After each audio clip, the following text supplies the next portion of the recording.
Have you ever felt like if one more person asks me a question, I'm going to lose it, or something similar? Then keep listening.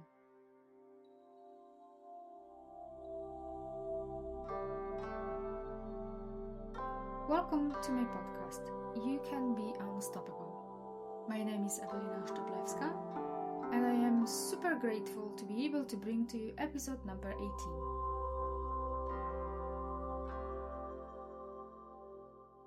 So today I want to discuss overwhelm and what you can do to deal with it effectively. In short, overwhelm is an expression of stress.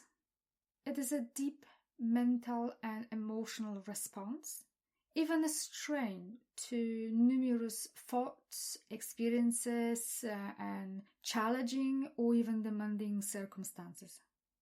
However, I have to make it clear that it can happen to absolutely anyone. Feeling overwhelmed is not a weakness, and there is nothing wrong to feel like this. Most women will experience some form of overwhelm at some point in their life, but it's important to deal with it before it consumes you. We live in such a fast-paced world. We are constantly exposed to social media, modern technologies. We are constantly told what we should do, how we should live, what should make us happy, what we should eat, and it's relentless. We are bombarded with this all the time. Constant exposure to emails, phone calls, messages, this instant access to us means that we live so much faster than even 50 years ago. Our parents and grandparents, their life was much slower in that respect. Why someone may feel overwhelmed is a very personal thing. However, the most common reasons for emotional overwhelm are, for example, underlying physical or mental conditions, issues with relationships, and that will be the work relationships or the personal relationships that you have. Maybe demands from work or career. Work is really busy, very stressful, and puts the extra strain on you. Maybe you've got financial worries. You're not quite sure where you can get that extra cash that you need to maybe fix your car. Changes in life, and that could be, having a baby, buying a house, maybe a death in a family can create a massive strain on you. Sleep deprivation, poor diet affects so many aspects of your life. You are taking insufficient times to finish tasks, or you do everything the last minute, constantly putting yourself under that extra pressure. You don't take enough time to rest. Maybe you've got a history of trauma. So like I said, it's quite a list, but it's a very personal thing why someone may struggle with overwhelm. So my invitation to you is to ask yourself, what is the main reason that you feel overwhelmed? If you could take one or two things away from your life that would lead to a drop in your stress levels by about 80%, what would that be? What can you change in your life that would immediately bring a release? Take a minute to think about this. What are the main signs of feeling overwhelmed? There are a few. It can manifest itself as feeling buried, inundated, swamped, overloaded, or defeated. Everything feels like too much to deal with it right now. Your sleep pattern may get affected, so you may be sleeping too much or too little. You may overreact to situations that have nothing to do with you feeling overwhelmed, but they, trigger an increased response. Your sense of perspective may be a little bit off. You may feel constantly tired. Other signs are, you may try multitask to get on top of things, or you can, procrastinate. You may be too tired or too busy to just enjoy things, simple things that would actually bring you a release. Potentially your relationships at work and at home may get affected. And that would potentially also lead to a drop in your self-esteem because you potentially struggle to deal with the overwhelm. You feel out of control because whatever you do to improve your situation, it just doesn't seem to work. And at this point, many women feel like a failure as they can't seem to deal with life when older ladies seem to just have it together. Do not ever compare yourself to others. I can't emphasize this strongly enough. Do not ever compare yourself to others. That never ends well. What you can do is to admit to yourself that you struggle with certain aspects of your life and that you need help. Ask for help. There is nothing wrong with that. We need some level of stress in our life, obviously, because at the end of the day, it keeps us alive. Stress is needed, but only in small doses. When danger is detected by the subconscious mind, it creates a whole body response that will trigger the flight or fight response that will keep us alive.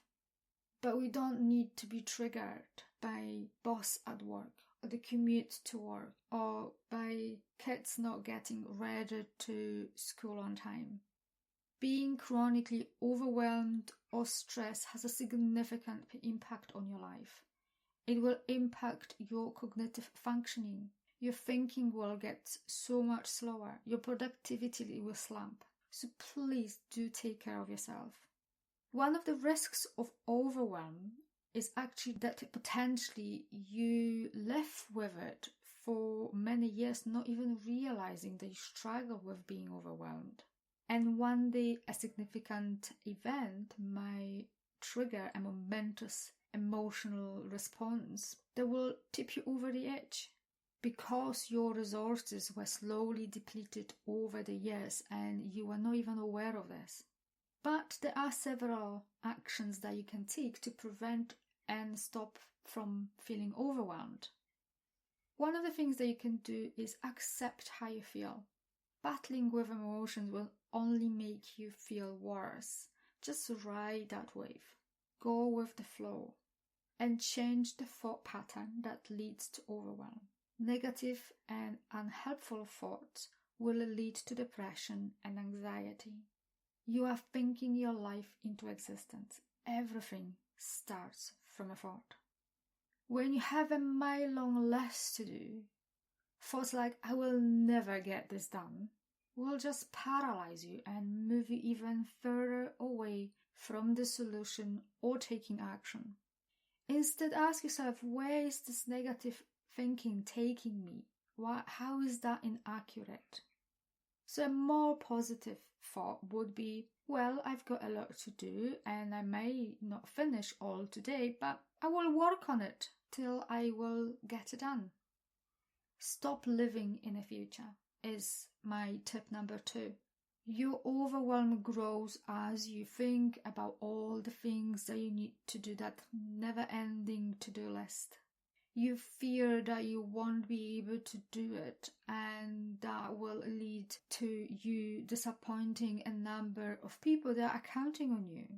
But when you worry and stress that you won't be able to do what you're supposed to do, what it does is actually diverts your energy and focus from the present moment.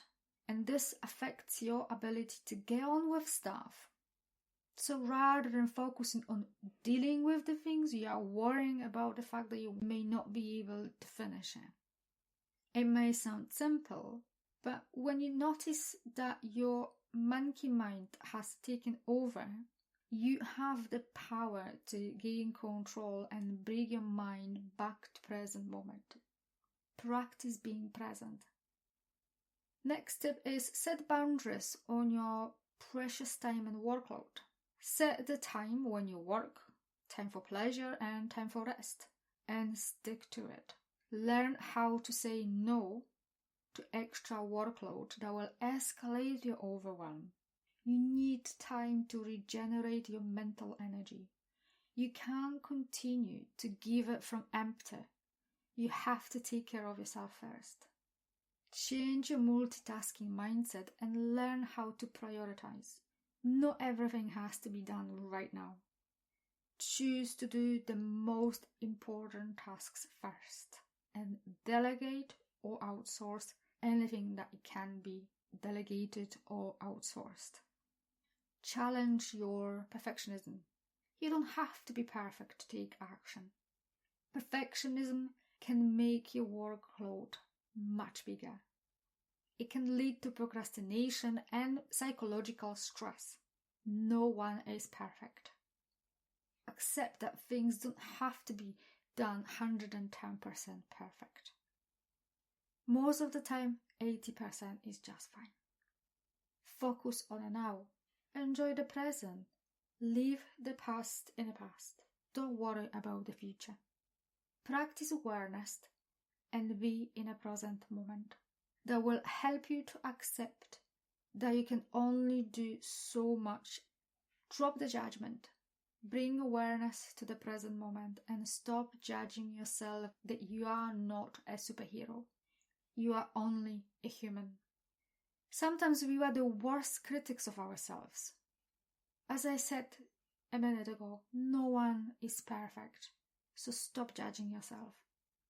Take a deep breath. Deep breathing relaxes the body. Bring your attention to the present moment, and I know that I keep saying this, but this is so important.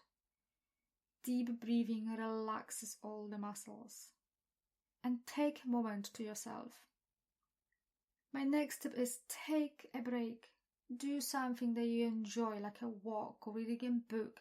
Meet a friend for a coffee. Clear your mind. Move your body. Exercise more. And my next and last tip is no one is perfect. Everyone does what they can. They do the best they can with the resources that they have, including you. There is no room for judgment. I hope that this episode provided you with some clarity about overwhelm. What I want you to remember is that there is no shame to feel overwhelmed. It can happen to any of us. There is plenty of tools that you can use to stop or reverse overwhelm. And there is no shame in asking for help if you need to. That will be all for today, and I thank you very much for listening. And if you think that this podcast is of value, then please share it with friends and family. And if you would like to work with me, you can book a consultation by following a link located in the description of this podcast.